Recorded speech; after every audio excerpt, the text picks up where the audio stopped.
Hello दोस्तों, मैं सचिन अरोड़ा एक बार फिर से आप सभी का स्वागत करता हूं अरोड़ा एजुकेटर के इस ऑफिशियल प्लेटफॉर्म पे। So I hope you all are doing great. आप सब बहुत बढ़िया होंगे। और आज के सेशन डे 7 कंप्यूटर मैराथन में एक बार फिर हम लोग कनेक्ट हो चुके हैं बेस्ट क्वेश्चंस को डिस्कस करने के लिए।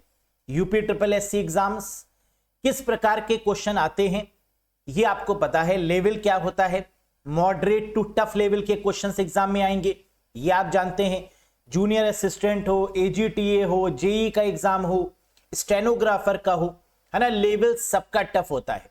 लेकिन आपकी मेहनत ही पेपर के लेवल को आसान बनाती है।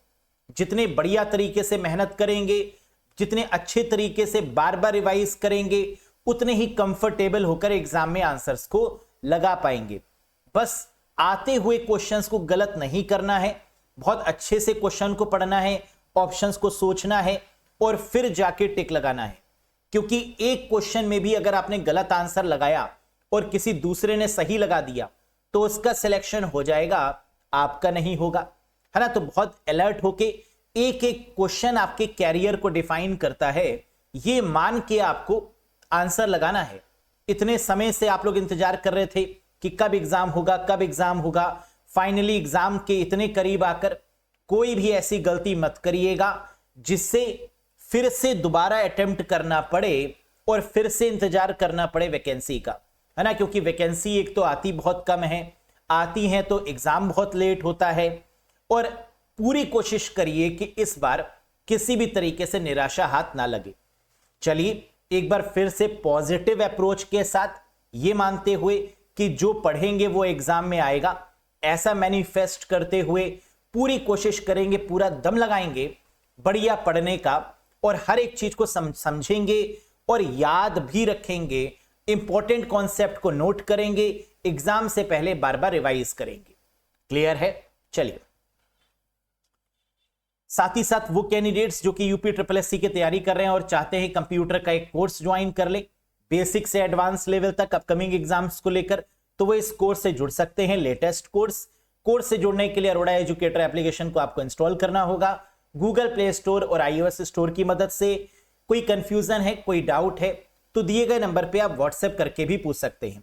यहां आपको वीडियोस, पीडीएफ, मॉक टेस्ट सब मिलेगा। टॉपिक वाइज सारे topics, concept topic wise, MCQs topic wise, PDF, सब कुछ यहां पर देखने को आपको मिलेगा। क्लियर है? चलिए तो शुरू करते हैं सेशन के साथ। और प्रीवियस सेशन में एक क्वेश्चन मैंने आपसे पूछा था, which of the following Windows 11 command is used to open settings. निम्नलिखित में से कौन सा विंडोज 11 कमांड सेटिंग्स खोलने के लिए प्रयोग किया जाता है। हम जानते हैं विंडोज 11 जो कि लेटेस्ट ऑपरेटिंग सिस्टम है माइक्रोसॉफ्ट का, और अगर विंडोज 11 की बात करें तो यहां पर सेटिंग्स के लिए विंडोज प्लस आई का यूज होता है। और मैंने आपको इसको याद करने की एक ट्रिक भी बताई थी कि जब भी सेटिंग की बात होगी तो सेटिंग आंखों से की जाती है, और आंखों का मतलब आई, यानी Windows plus I, that is for setting. याद है ना आपको? Very good. आज के सेशन का पहला क्वेश्चन ये रहा आपके स्क्रीन पर। एमएस एक्सेल से बहुत क्वेश्चन एग्जाम में देखे जाते हैं, है ना। जितने भी अभी तक आप लोगों ने हाल ही में जो एग्जाम हुए हैं उनको देखा हो तो आपने देखा होगा कि एक्सेल के क्वेश्चन सबसे ज्यादा होते हैं। बिग डेटा, हडूप, है ना, इनसे क्वेश्चन आता ही आता है क्योंकि यही लेटेस्ट ट्रेंड भी है। तो आइए एक बार देखते हैं क्वेश्चंस को। What is the output of the following text function in MS Excel equals to mid library, 4,2, है ना। अभी हाल ही के एग्जाम में क्वेश्चन पूछा गया था यूपी ट्रिपल एससी में, यही वाला। तो बताइए कैसे करेंगे इस क्वेश्चन को। एमएस एक्सेल में निम्नलिखित text function equals to mid library, 4,2 का आउटपुट क्या होगा। सबसे पहला काम आपको क्या करना है, जो भी यहां पर स्ट्रिंग दी हुई है ना, जो भी नाम दिया हुआ है, क्या है, लाइब्रेरी। लिख लीजिए लाइब्रेरी, LIBRARY। अब यहां पर इस पर नंबरिंग कर लीजिए। L पहले पोजीशन पर है तो 1, I दूसरे पर है तो 2, B थर्ड पर है तो 3। इस तरीके से आपने लाइब्रेरी लिखा, फिर 1 2 3 4 5 6 7 लिखा, क्योंकि टोटल कैरेक्टर्स कितने हैं लाइब्रेरी में, 7। अब क्वेश्चन में क्या कह रहा है, 4,2 यानी फोर्थ वाले कैरेक्टर से शुरू करिए और दो कैरेक्टर को लिख दीजिए। तो फोर्थ में कौन सा कैरेक्टर है? आर, और दो कैरेक्टर कौन से होंगे? आर और ए, यानी फोर्थ और फिफ्थ वाले दो कैरेक्टर को आपको साथ में लेना है, यानी फोर्थ और फिफ्थ मतलब आर ए। तो आंसर बन जाएगा आपका क्या? स्टार्ट पोजीशन 4 होगी जो कि आर है, और दो कैरेक्टर्स को लेना है, टेक 2 कैरेक्टर्स। तो आर के बाद दूसरा कैरेक्टर क्या है? ए, यानी करेक्ट आंसर हो जाएगा आर ए, यानी option number 2 is the right one. समझ में आ गया कैसे करेंगे? पहले जो नाम है वो लिखेंगे, लाइब्रेरी लिख लिया, फिर इसमें कितने कैरेक्टर्स आते हैं वो लिख लिया, इनकी पोजीशन 1 से लेकर 7 तक। फोर्थ पोजीशन क्या रहा है? फोर्थ पर क्या है? आर, दो कैरेक्टर्स लेने हैं आर से, तो एक हो गया आर और एक हो गया ए, यानी R A is the answer. अगर समझ में आ गया हो तो एक क्वेश्चन और करिए, बताइए what is the output of the following formula equals to mid elephant 2,3। बताओ बेटा क्या होगा इसका आंसर? बिल्कुल सही। अब आपने कहा कि सर यहां पर एलिफेंट है, इसका मतलब सबसे पहले एलिफेंट में कितने कैरेक्टर्स हैं, उनकी पोजीशन क्या है ये लिख लेते हैं। तो ELEPHANT लिखा, 1 2 3 4 5 6 7 8, टोटल कितने कैरेक्टर्स हैं एलिफेंट में? 8। नंबरिंग कर ली। स्टार्ट किससे करना है? दूसरे से। दूसरे प्लेस पर है L, और L से लेकर 3 कैरेक्टर्स आपको लिखने हैं, यानी LEP, ये हो जाएगा करेक्ट आंसर। दूसरा, तीसरा और चौथे पोजीशन पर क्या है? LEP। तो स्टार्टिंग पोजीशन क्या है? 2, that is L। Take 3 characters, 3 characters को लेंगे L से, तो L हो गया, E हो गया और P हो गया, यानी the answer is LEP। Very good.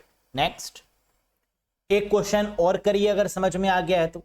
What is the output of the following formula? इस फॉर्मूले का आउटपुट क्या होगा?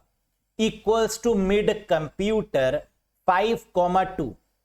फिर से सबसे पहला काम कंप्यूटर लिख लेंगे, और कंप्यूटर में कितने कैरेक्टर्स हैं? 8। 1 2 3 4 5 6 7 8। शुरू कहां से करेंगे? पांचवें से। पांचवा क्या है? U, और कितने कैरेक्टर्स लेंगे पांचवें से? 2, यानी U और T, ये हो जाएगा आपका करेक्ट आंसर। तो take 2 characters, that is UT, और UT का मतलब option number 2 is the right answer. बहुत बढ़िया। अगर समझ में आ गया तो अब इस पर आइए। 3 क्वेश्चन हम लोग ने समझ लिए, अब गलती तो नहीं करेंगे, कॉन्सेप्ट समझ में आ चुका है। Very good.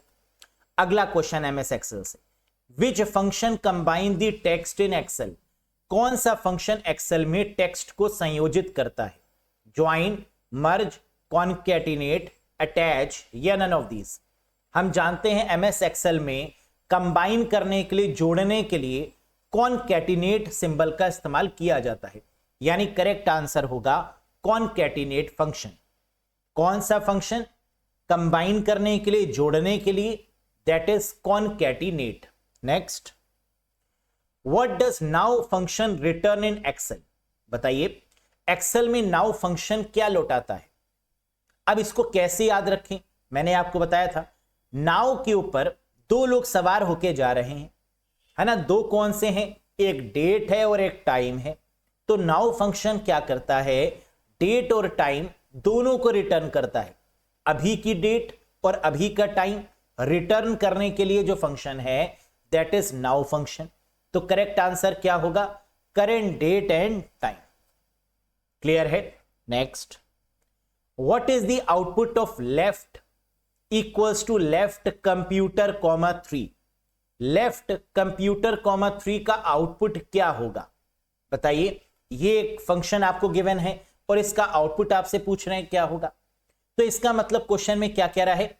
Left hand side, computer में लेफ्ट साइड से शुरू करिए और 3 कैरेक्टर्स को लिख दीजिए। तो लेफ्ट साइड के 3 कैरेक्टर्स कौन से हैं? COM। तो आंसर क्या हो जाएगा? COM, that is the right one. फिर से देखो, कंप्यूटर टर्म के लेफ्ट साइड से शुरू करना है, लेफ्ट से 3 कैरेक्टर्स पिक करिए। तो लेफ्ट से 3 कैरेक्टर्स कौन से होंगे? पहला C, दूसरा O और तीसरा M। तो आंसर है COM। Next, which function return the current date without time, कौन सा फंक्शन समय के बिना वर्तमान दिनांक लौटाता है, यानी ऐसा कौन सा फंक्शन है जो रिटर्न करता है करंट डेट, डेट को रिटर्न करने वाला टुडे है।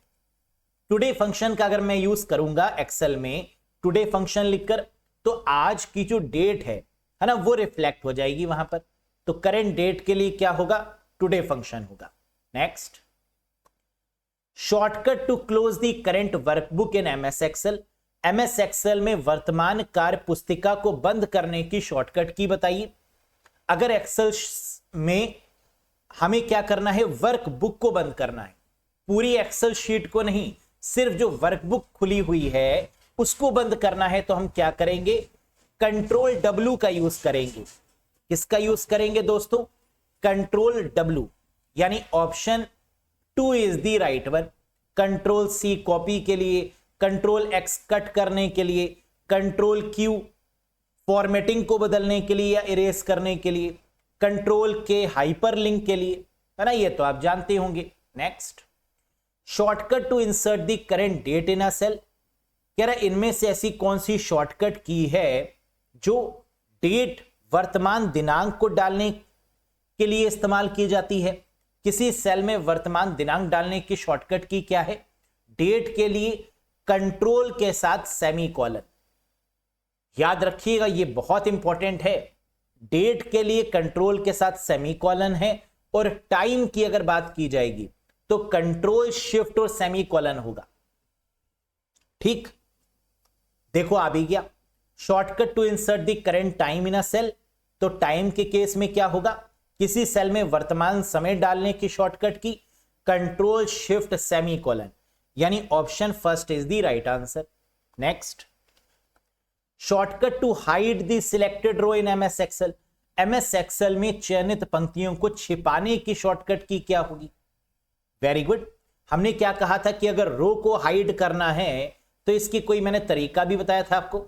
रोना नहीं है, नहीं का मतलब नो, नो का मतलब कंट्रोल +9, और अगर यहां पे कॉलम्स की बात की जा रही होती तो क्या हो जाता, control +0 for the columns and control +9 for the selected row को हाइड करने के लिए। Very good.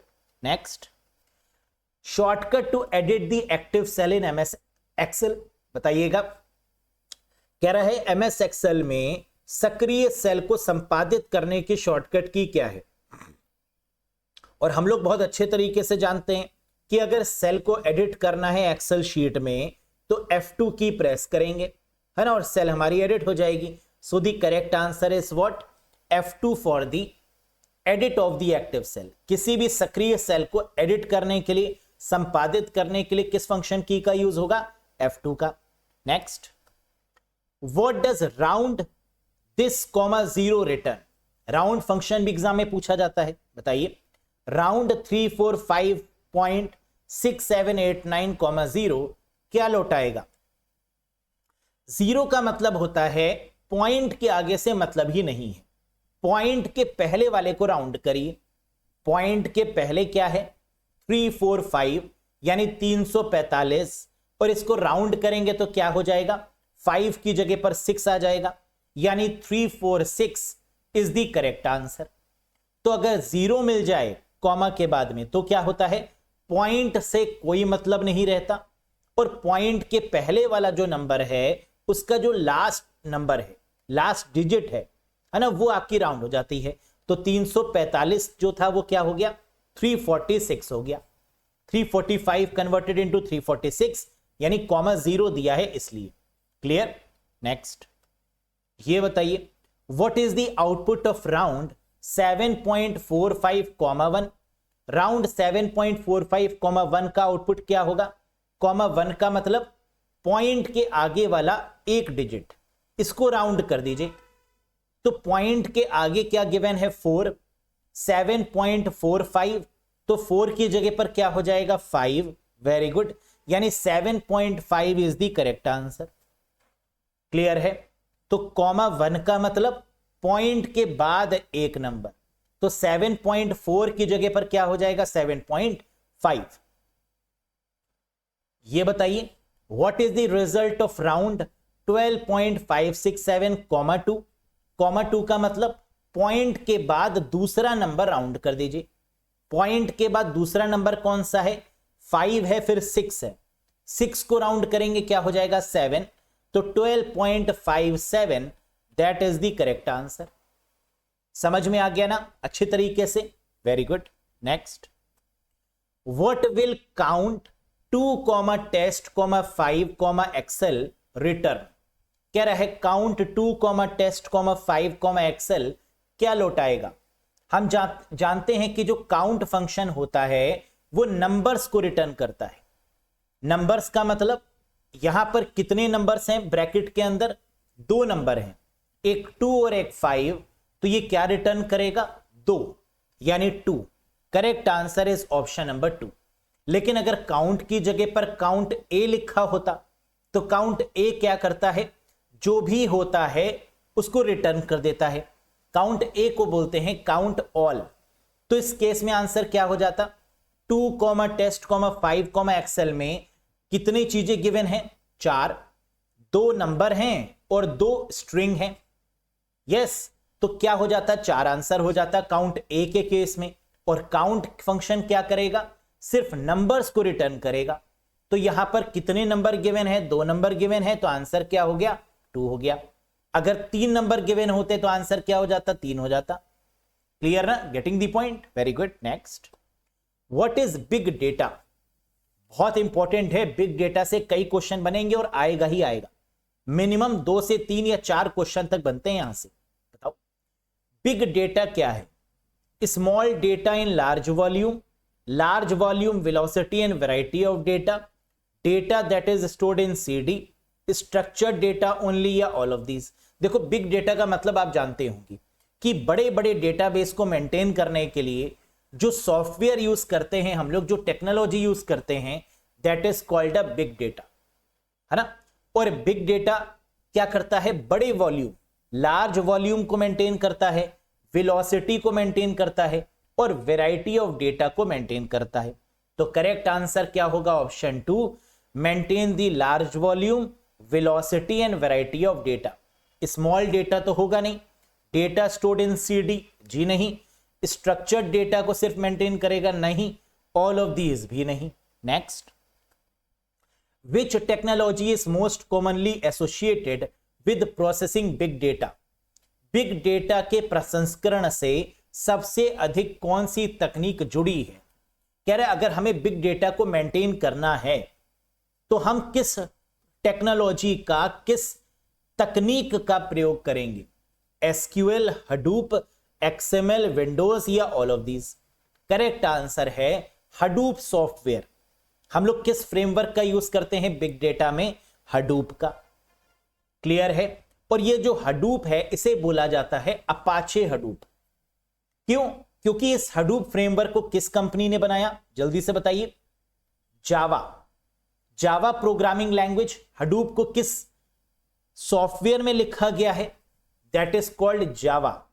मर जावा लुट जावा नहीं, है ना। Software that is called a Java language, जिसमें हम लोग सॉफ्टवेयर डेवलप करते हैं। तो अगर एग्जाम में ये क्वेश्चन पूछा जाए कि हडूप, जिसे अपाचे हडूप भी बोलते हैं, किस प्रोग्रामिंग लैंग्वेज में लिखा गया, तो आंसर क्या होगा? जावा प्रोग्रामिंग में। Very good. Data in dash byte size is called big data.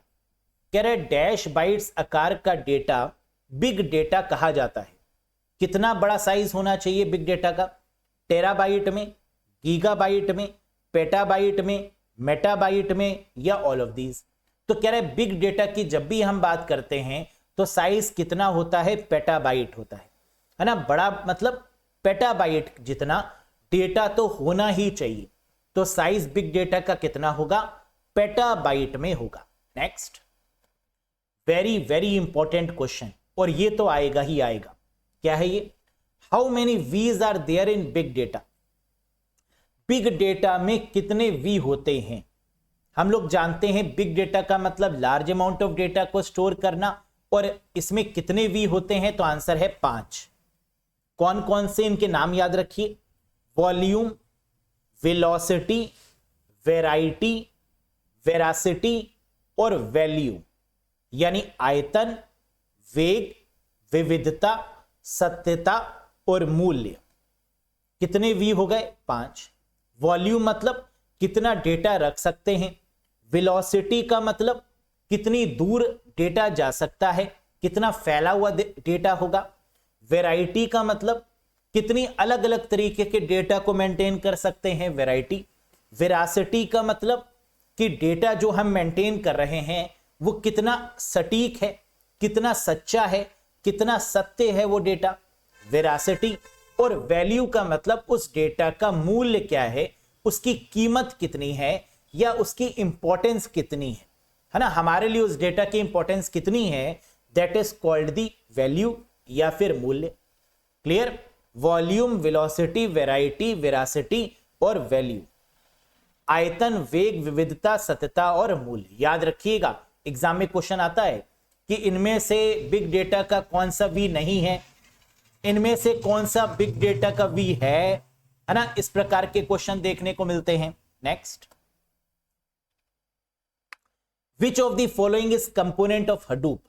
निम्नलिखित में से हडूप का घटक क्या है ना। बहुत प्यारा क्वेश्चन है, मैंने आपको बताया था कि ये क्वेश्चन आता ही आता है वी से या घटकों से। तो अगर हम देखें तो हडूप के कंपोनेंट यानी घटक कौन कौन से होते हैं? YARN, HDFS, map reduce, all of these या none of these? Correct answer है ऑल ऑफ दीज। वैसे हडूप के 4 घटक होते हैं है ना, जिसमें 3 इंपॉर्टेंट घटक कौन कौन से हैं, 3 इंपॉर्टेंट कंपोनेंट दोस्तों कौन कौन से हैं जिस पर हडूप चलता है? आंसर है यार्न, दूसरा है HDFS, तीसरा है मैप रिड्यूस, है ना। आइए जरा इसको थोड़ा डिटेल में पढ़ लेते हैं ताकि चीजें आपको समझ में आए। हडूप के जो घटक हैं, जो कंपोनेंट हैं, वो 4 हैं। कौन कौन से हैं? HDFS है जो हम लोग ने अभी देखा पीछे, यार्न है YARN, और तीसरा है मैप रिड्यूस, चौथा है वो है हडूप कॉमन, है ना। मैप रिड्यूस और हडूप कॉमन। तो एक बार इसको फिर से बोलिए, HDFS, YARN, मैप रिड्यूस और हडूप कॉमन। ठीक, ये 4 कंपोनेंट हो गए। अब इसमें HDFS की फुल फॉर्म क्या है? इंपॉर्टेंट है, हडूप डिस्ट्रीब्यूटेड फाइल सिस्टम। जैसे कि हमने प्रीवियस सेशन में भी आपको बताया था कि फाइल सिस्टम क्या होता है, जहां पर चीजों को हम स्टोर करते हैं कंप्यूटर में, उसे फाइल सिस्टम बोलते हैं। जैसे हार्ड डिस्क हो गई, है ना, तो हार्ड डिस्क में हम लोग फाइल बनाते हैं, फोल्डर बनाते हैं। तो हार्ड डिस्क जो है वो किस में जाकर बनती है? फाइल सिस्टम से ही बनाई जाती है। तो HDFS क्या है? हडूप डिस्ट्रीब्यूटेड फाइल सिस्टम है। YARN क्या है? येट अनदर रिसोर्स नेगोशिएटर, है ना। इसकी फुल फॉर्म क्या है YARN की? Yet another resource negotiator. और ये 4 प्रकार के आपके हडूप कंपोनेंट यानी घटक हैं। अब जरा इनके बारे में समझ लीजिए कि ये है क्या। जो HDFS होता है यानी हडूप डिस्ट्रीब्यूटेड फाइल सिस्टम होता है, इसका मेन काम क्या है? फाइल्स को स्टोर रखना। कि ये बड़े डेटा, बिग डेटा में फाइल्स को स्टोर करने का काम किसका है? HDFS का। YARN का काम क्या है? रिसोर्स मैनेजमेंट, यानी जितनी भी रिसोर्सेज हैं, जितनी भी मेमोरी है, उन सबको मैनेज करके रखने का काम किसका है? YARN का। तो YARN क्या हो गया? मैनेजर हो गया। HDFS क्या हो गया? स्टोरेज हो गई। तीसरा, मैप रिड्यूस का काम क्या होता है? प्रोसेसिंग करना। कह रहा है हडूप में जो प्रोसेस कर रहा है चीजों को, से क्या बोलते हैं? मैप रिड्यूस बोलते हैं। जो एग्जीक्यूट कर रहा है, जो प्रोसेस कर रहा है, ब्रेन है जो हडूप का। और हडूप कॉमन क्या है? लाइब्रेरी यूनिट है। तो हडूप के कितने कंपोनेंट हो गए? 4। HDFS, यार्न, मैप रिड्यूस और हडूप कॉमन। HDFS क्या है? स्टोरेज है। YARN क्या है? रिसोर्स मैनेजर है, मैनेजमेंट देखता है पूरा। मैप रिड्यूस क्या है? प्रोसेसिंग यूनिट, जो एग्जीक्यूट करेगा, जो प्रोसेस करेगा चीजों को। और हडूप कॉमन क्या है? लाइब्रेरी है। लाइब्रेरी का मतलब जो पूरे हडूप को कंपोनेंट प्रोवाइड करे या चीजों को प्रोवाइड करे, that is called a library. समझ में आ गया? Very good. Next, which of the following statement is और आर ट्रू, कह रहे हैं इनमें से कौन सा कथन सत्य है। आइए देखते हैं। Facebook has the world's largest Hadoop cluster, क्या दुनिया का सबसे बड़ा हडूप फेसबुक के पास में है, यानी मेटा कंपनी के पास में है? जी हां। Hadoop 2.0 allows live stream processing of real time data, कह रहे हडूप का नया वर्जन आ चुका है 2.0 या 2.0 इसको बोलते हैं, और इसका यूज करते हैं लाइव स्ट्रीमिंग में, यानी जब लाइव जाते हैं तब इसका यूज किया जाता है रियल टाइम में डेटा को कैलकुलेट करने के लिए। बिल्कुल सही। Hadoop is an open source framework, कह रहे ये फ्री ऑफ कॉस्ट है। बिल्कुल सही। Hadoop was cofounded by Doug Cutting and Mike Cafarella, बिल्कुल सही कि हडूप जो है वो ओपन सोर्स भी है, और इसको किसने बनाया है? हडूप को माइक ने। हडूप को क्या लेकर बनाया गया? माइक लेकर बनाया गया। और जब माइक से बोल रहे थे तो सामने कुत्ता आ गया, यानी डॉग आ गया, उसको काट डाला, है ना। तो कैसे याद रखना है? हडूप को किसने बनाया? हडूप का लोगो क्या है? हाथी, है ना। तो हाथी को भगाने के लिए माइक का प्रयोग किया गया ताकि उसके कानों में बाज जाए, तो माइक कैफेरेला हो गया। और जब माइक से बोल रहे थे तो सामने कुत्ता आ गया, यानी डॉग आ गया, और डॉग को काट दिया गया, यानी डॉग कटिंग हो गया। अब याद रहेगा ना, माइक कैफेरेला और डॉग कटिंग, इन दोनों ने मिलकर क्या बनाया? हडूप को बनाया। ऑल आर ट्रू, यानी इसमें से जितने भी स्टेटमेंट हैं वो सब क्या हैं? सही हैं, यानी वैलिड है। क्लियर हो गया? बात समझ में आ गई? फेसबुक सबसे बड़ा हडूप क्लस्टर है, पहला पॉइंट। हडूप 2.0 रियल टाइम के लिए। हडूप एक ओपन सोर्स फ्रेमवर्क है, और हडूप को किसने बनाया है? माइक कैफरेला और डॉग कटिंग। हॉट डॉग नहीं है, डॉग कटिंग है। नेक्स्ट। अब अपाचे हडूप होता क्या है, एक बार देखो डिटेल में समझ लो इसको, क्या है ये? कह रहे हडूप एक ओपन सोर्स फ्रेमवर्क है, बिल्कुल सही, फ्री ऑफ कॉस्ट है ये। इसका प्रयोग ऐसे डेटा को एनालाइज और प्रोसेस करने के लिए किया जाता है जो साइज में बहुत बड़ा हो, है ना। जो बड़े बड़े डेटा हैं उनको स्टोर करना हो, जो बड़े बड़े डेटा हैं उन पर रिसर्च करनी हो, जो बड़े बड़े डेटा हैं उन पर एनालिसिस करनी हो, तो हम किसका यूज करेंगे? अपाचे हडूप फ्रेमवर्क या सॉफ्टवेयर का प्रयोग करेंगे।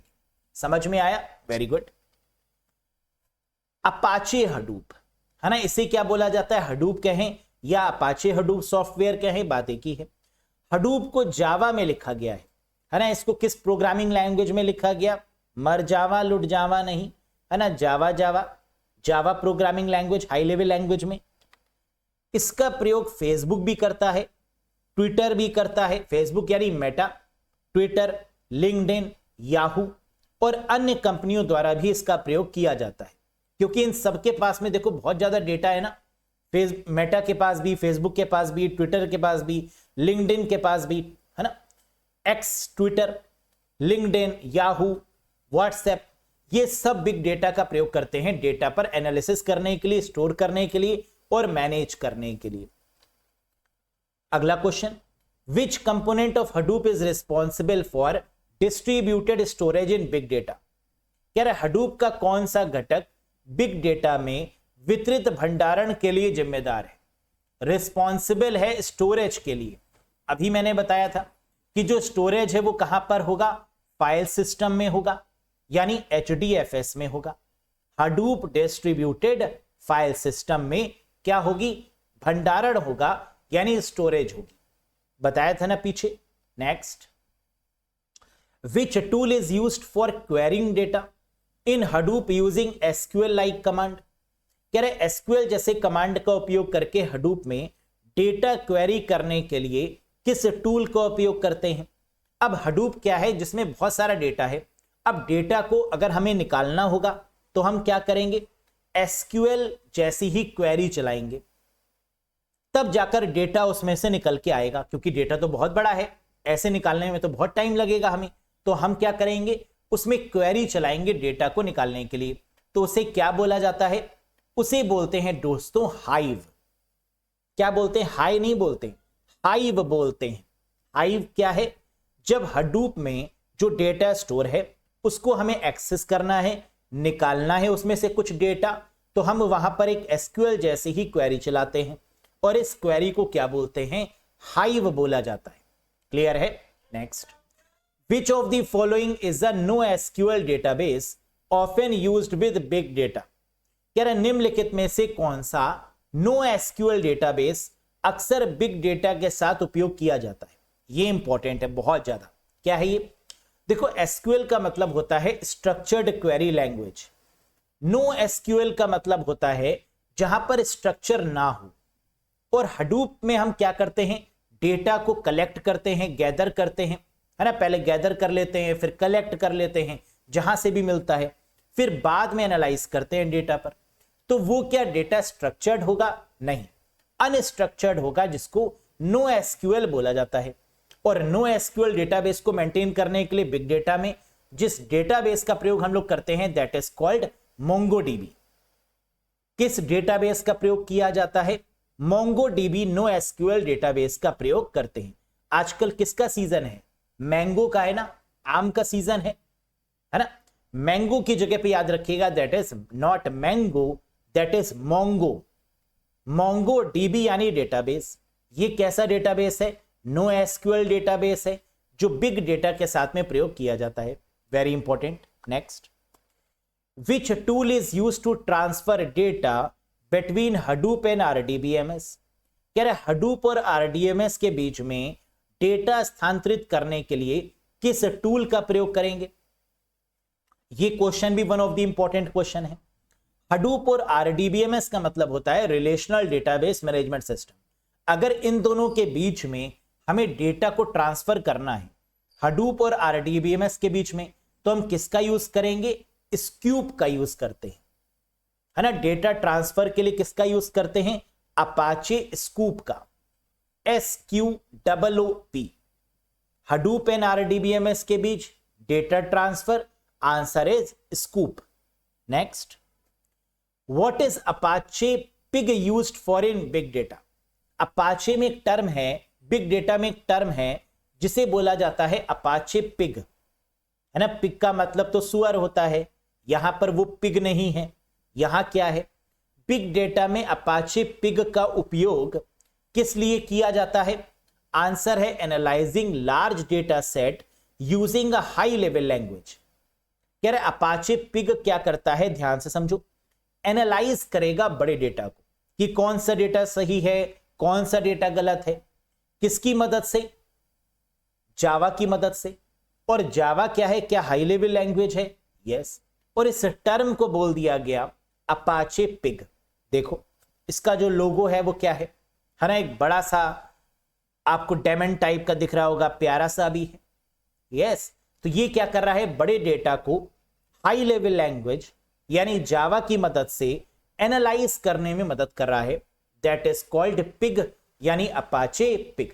एनालाइज करने का मतलब कि जो डेटा हमने कलेक्ट किया है उसमें से कौन सा डेटा वर्दी है, कौन सा सही है, कौन सा गलत है ना। ये एनालाइज करने का काम किसका है? अपाचे पिग का है। Next, in switch networking device data is sent in the form of. बताइए, स्विच नेटवर्किंग डिवाइस में डेटा किस रूप में भेजा जाता है? स्विच की अगर हम लोग बात करें तो स्विच किस OSI मॉडल में प्रयोग किया जाता है? ब्रिज और स्विच, स्विच और ब्रिज, डेटा लिंक लेयर पर।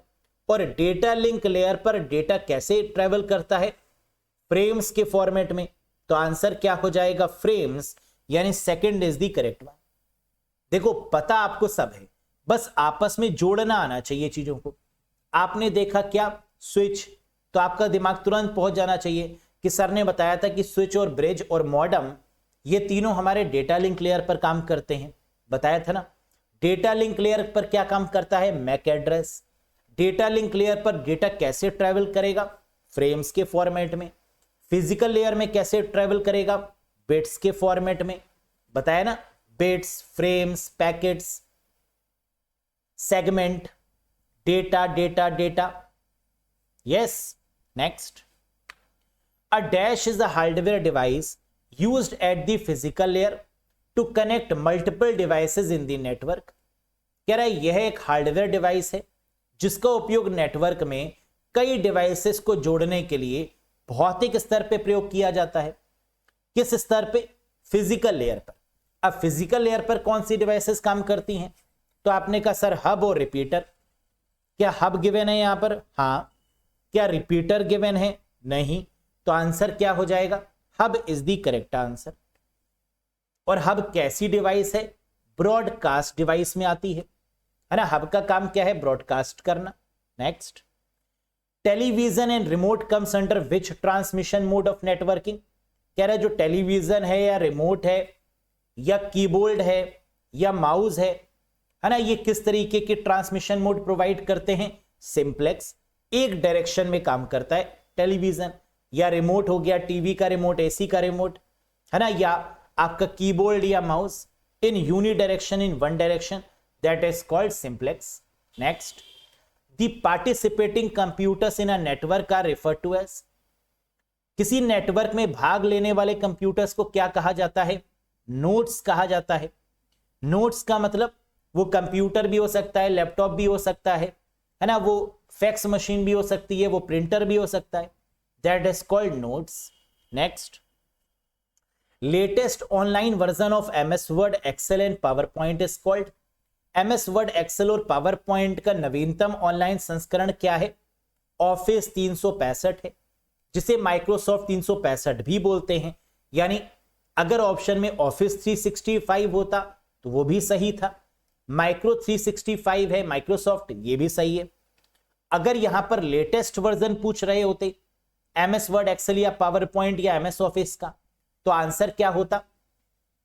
एमएस ऑफिस 2024 है ना, 2024 is the latest one.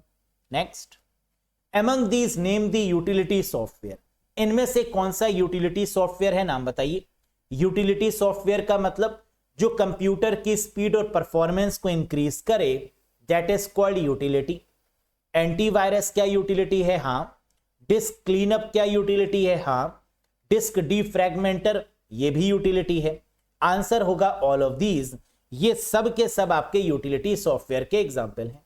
Next, software that is available for trial basis is called? परीक्षण के आधार पर उपलब्ध सॉफ्टवेयर को क्या कहा जाता है?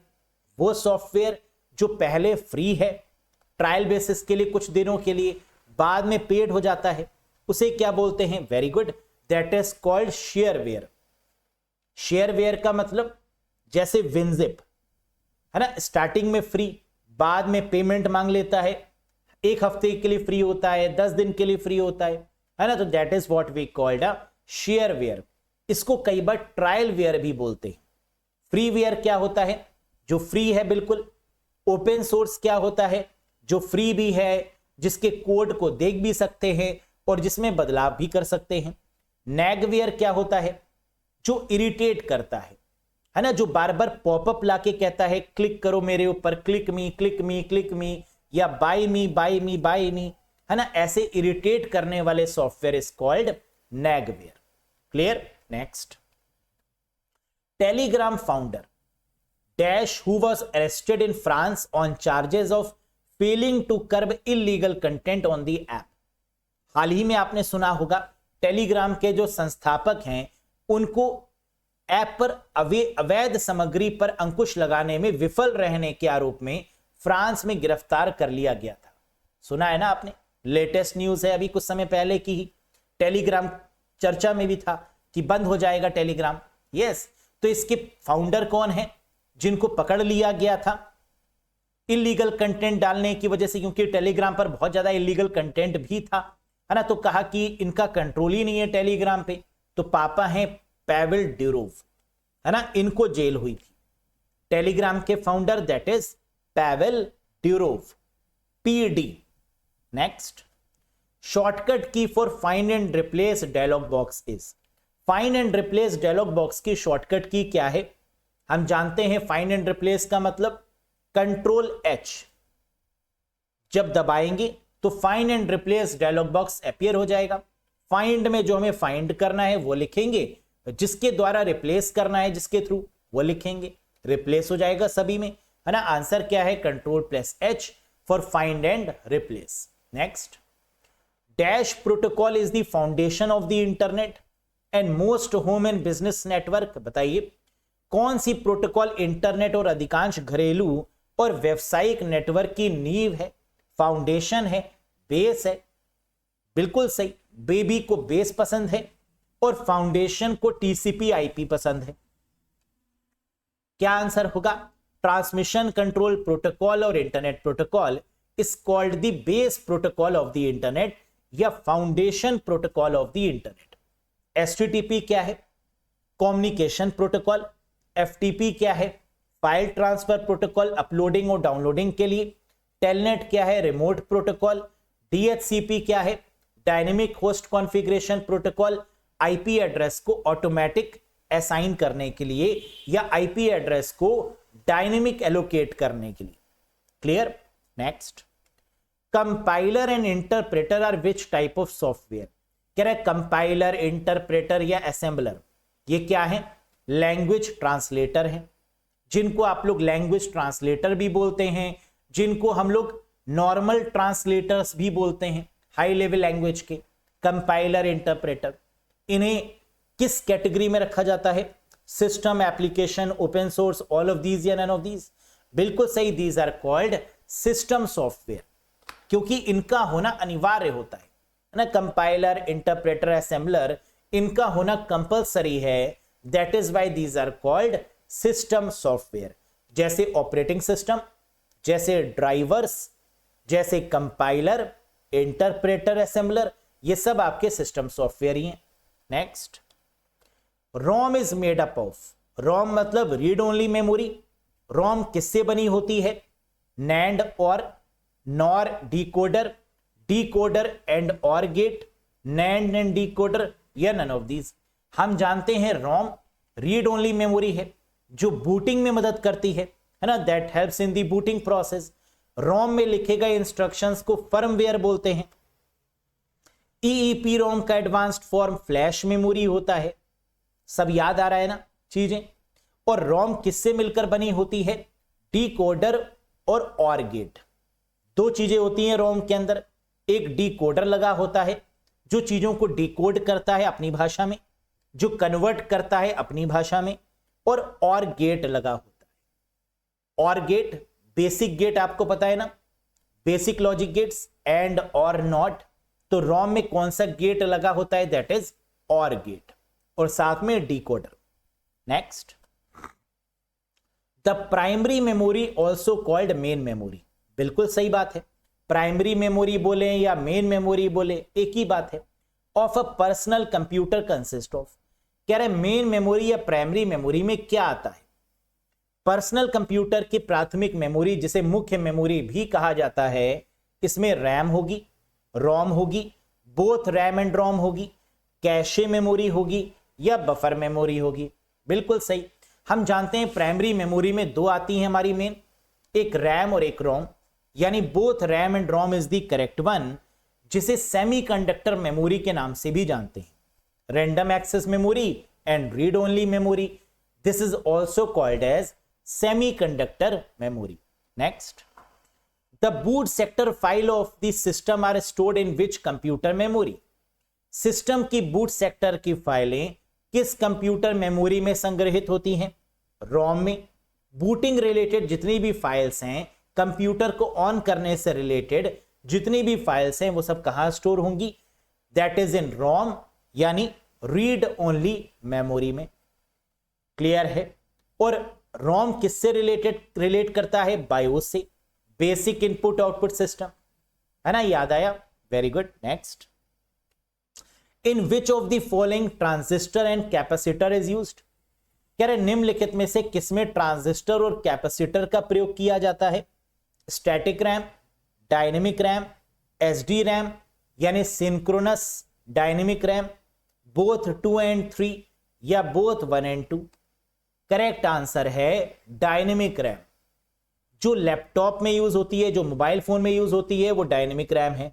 और डायनेमिक रैम किससे मिलकर बनती है? ट्रांजिस्टर और कैपेसिटर से मिलकर बनती है।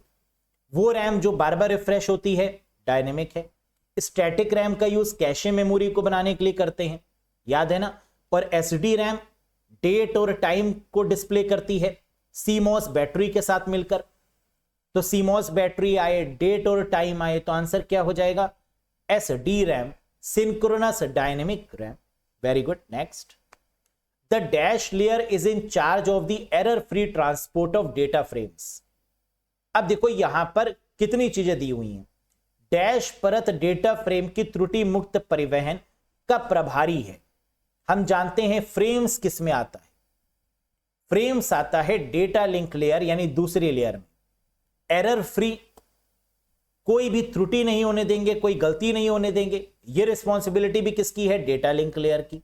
तो एरर फ्री कहें या डेटा फ्रेम्स की बात हो, दोनों केसेस में आंसर क्या हो गया? मैक एड्रेस की बात हो तो आंसर क्या हो जाएगा? Data link layer. और डेटा लिंक लेयर कितनी? दो सब लेयर में डिवाइडेड है, प्रीवियस सेशन में बताया था। ऊपर वाली सब लेयर है एलएलसी, लॉजिकल लिंक कंट्रोल, और नीचे वाली सब लेयर है MAC, media access control sub layer. Clear है? Very good. Next, dash was released in dash as the default browser on Macintosh personal computer. कह रहे dash को Macintosh personal computer पर default browser के रूप में dash में जारी किया गया था। मैक की अगर बात करें तो ये मैकिंटोश किसका है? एप्पल का है।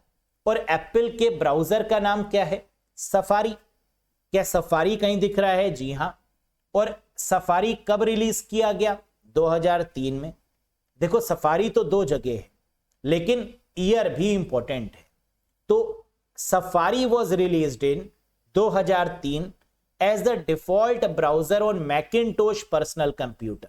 मैक पर्सनल कंप्यूटर किस कंपनी का है? एप्पल का। एप्पल में चलने वाला जो ब्राउजर है वो कौन सा है? सफारी। कब रिलीज किया गया? 2003 में। Very good. Next, what is the purpose of parity bit? कह रहे पैरिटी बिट का क्या उद्देश्य होता है कंप्यूटर में या ऑपरेटिंग सिस्टम में? तो पैरिटी बिट का यूज हम लोग करते हैं सीपीयू या ऑपरेटिंग सिस्टम में एरर चेक करने के लिए, यानी to detect the error. Error आखिरकार कहां पर है ना? ये कौन बताती है? पैरिटी बिट बताती है कि किस पार्टिकुलर ब्लॉक, किस पार्टिकुलर सेल में एरर है ना? इसको हम चेक करते हैं with the help of parity bit to detect the error. Error का पता लगाने के लिए पैरिटी बिट का प्रयोग किया जाता है। Next, what does a collection of hyperlink document on the internet form? Internet पर हाइपरलिंक दस्तावेजों का संग्रह क्या बनाता है? अगर हाइपरलिंक के कलेक्शन की बात करें तो ये क्या बनाएगा? वर्ल्ड वाइड वेब बनाएगा। जी हां, वर्ल्ड वाइड वेब क्या है? हाइपरलिंक का कलेक्शन ही तो है। हम एक पेज पर क्लिक करते हैं, एक लिंक पर क्लिक करते हैं, दूसरा पेज खुल जाता है, फिर दूसरे लिंक पर क्लिक करते हैं, तीसरा पेज खुल जाता है। तो क्या ये collection of world wide web है हाइपरलिंक? यस, है ना? याद रखिएगा। Size of IPv4 is dash and IPv6 is dash. IPv4 का आकार कितना है और IPv6 का कितना? हम जानते हैं आईपी एड्रेस OSI मॉडल में नेटवर्क लेयर पर काम करता है। नेटवर्क लेयर पैकेट्स पर काम करते हैं और आईपी एड्रेस दो तरीके के होते हैं, IPv4 और IPv6। IPv4 की रेंज 0 से 255 के बीच में होती है। IPv4 डेसिमल फॉर्मेट में होगा और IPv6 हेक्साडेसिमल फॉर्मेट में। IPv4 32 बिट का होगा और IPv6 128 बिट का। तो 32 और 128 means option 1 is the correct one. IPv4 32 bit, IPv6 128 bit और मैक एड्रेस 48 बिट। याद हो गया ना अभी तक? बहुत बढ़िया। Next, dash is the shortcut key for spelling and grammar check in MS Word 2019 या 2021 या 2024 किसी भी वर्जन में बात करें तो स्पेलिंग और ग्रामर को चेक करने यानी वर्तनी और व्याकरण की जांच करने के लिए जो शॉर्टकट की है वो क्या है? F7, यानी option 5 is the right one. और ये कहां मिलता है? रिव्यू टैब के प्रूफिंग के अंदर। स्पेलिंग या ग्रामर या थेसोरस, है ना, ये सब कहां देखने को मिलता है? Under review tab, under proofing option. Proofing में कितनी चीजें मिलती हैं? 3, स्पेलिंग एंड ग्रामर, थेसोरस और वर्ड काउंट। क्लियर है? Next, the keyboard shortcut dash is used for invoking the thesaurus in MS Word. किसी भी वर्जन में बात करें 2016, 2019, 2021, 2024, एमएस वर्ड 2016 में थेसोरस को लागू करने के लिए कीबोर्ड शॉर्टकट का उपयोग क्या है? Shift plus F7 for the thesaurus point of view. Thesaurus का मतलब होता है एंटोनिम और synonym.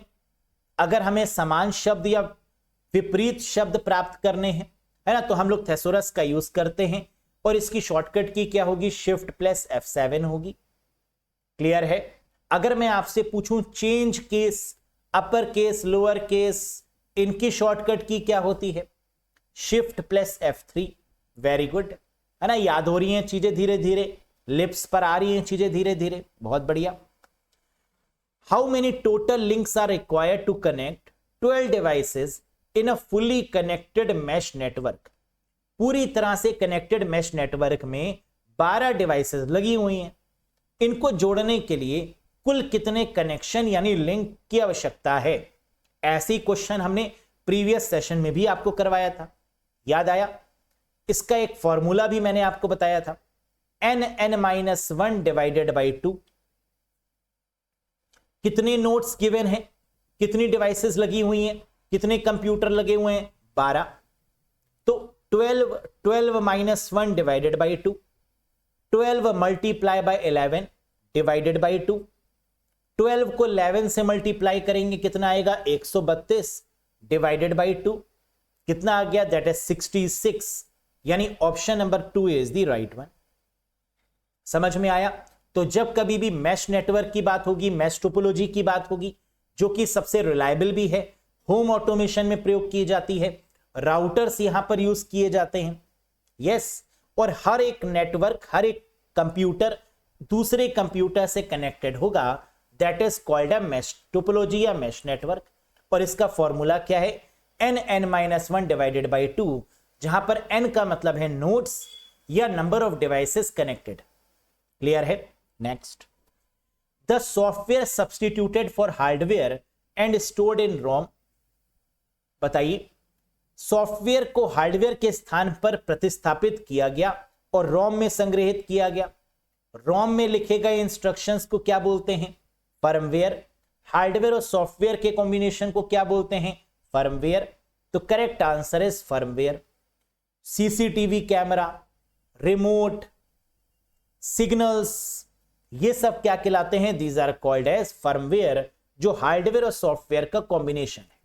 Clear? Next, which of the following layer is responsible for syntax and semantic of data in OSI model? कह रहा निम्नलिखित में से कौन सी परत OSI मॉडल में डेटा को सिंटेक्स और शब्दार्थ के लिए रिस्पॉन्सिबल है? सिंटेक्स और सिमेंटिक, सिंटेक्स और शब्दार्थ। The correct answer is presentation layer. Presentation layer कौन सी लेयर होती है? जल्दी से बताइए।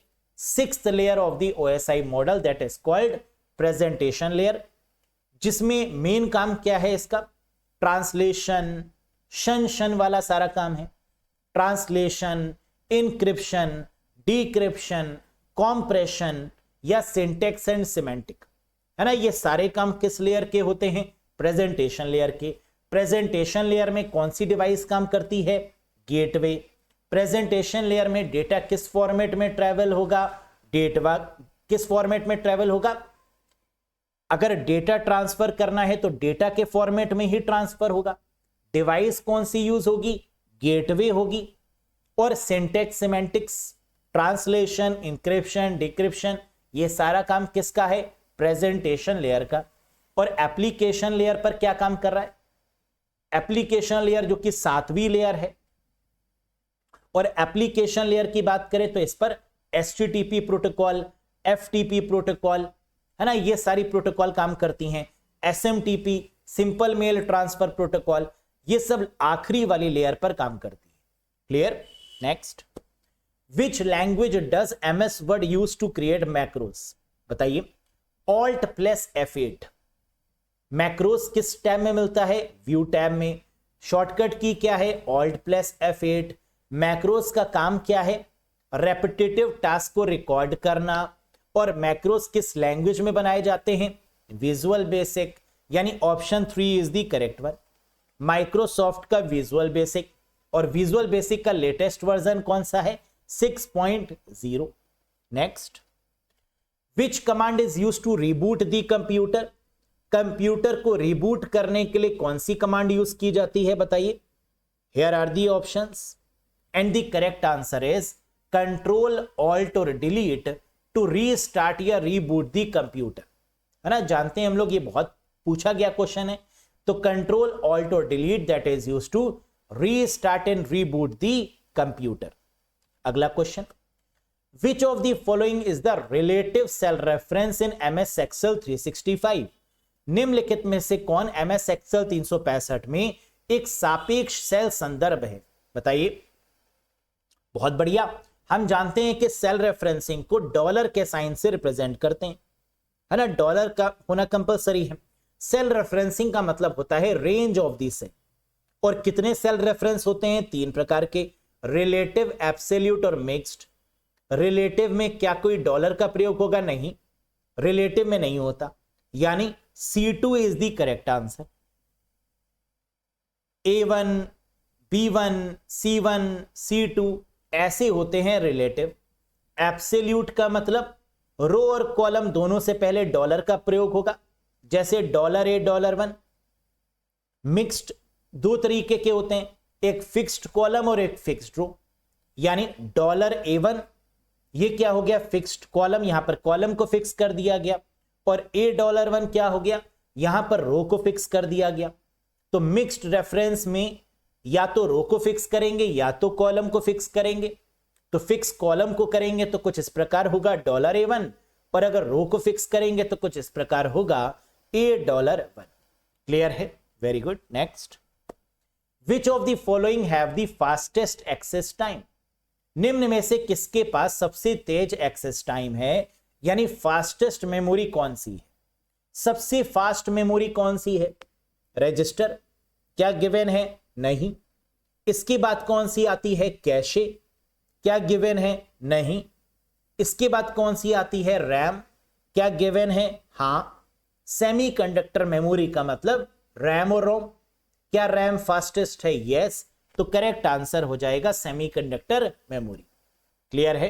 Next, which of the following is the main function of the CPU? निम्नलिखित में से कौन सा CPU का मुख्य कार्य है? Storing data, executing instructions, input and output, networking, या ऑल ऑफ दीज। हम जानते हैं CPU is called the brain of computer, और इसका मेन काम होता है एग्जीक्यूट करना, यानी प्रोसेस करना, यानी executing the instruction. This is the main function of CPU। और CPU के कितने घटक होते हैं, कंपोनेंट होते हैं? 3।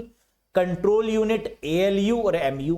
CU क्या करता है? डिकोड करता है, कंट्रोल करता है और मैनेज करता है चीजों को। ALU क्या करता है?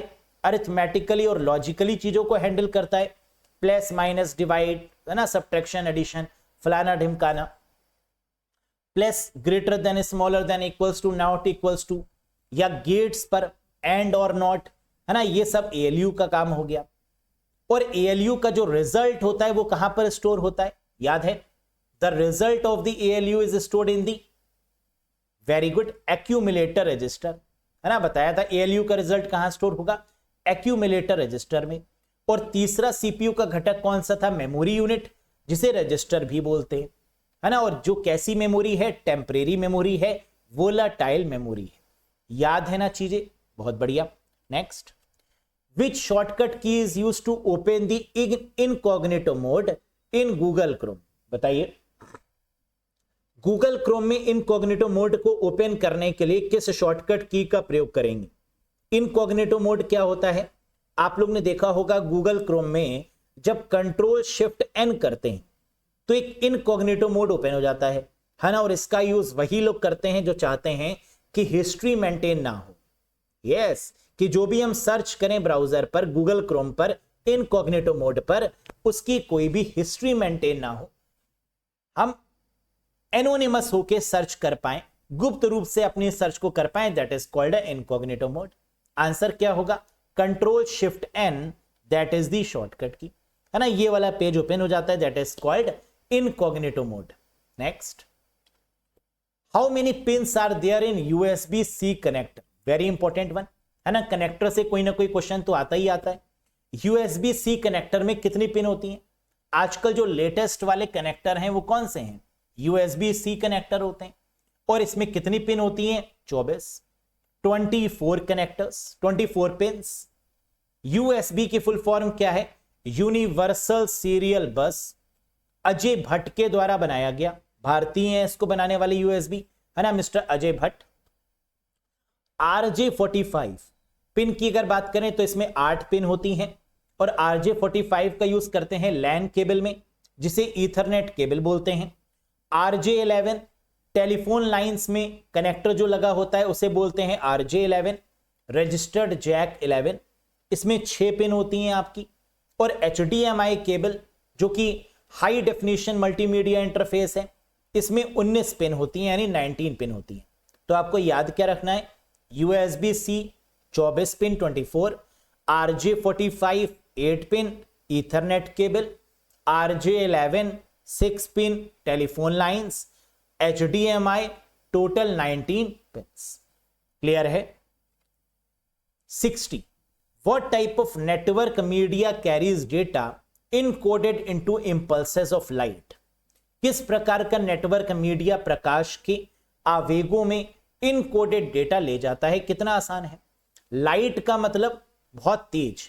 ऐसा कौन सा नेटवर्क मीडिया है जो बहुत तेजी से डेटा को ले जाने का काम करता है?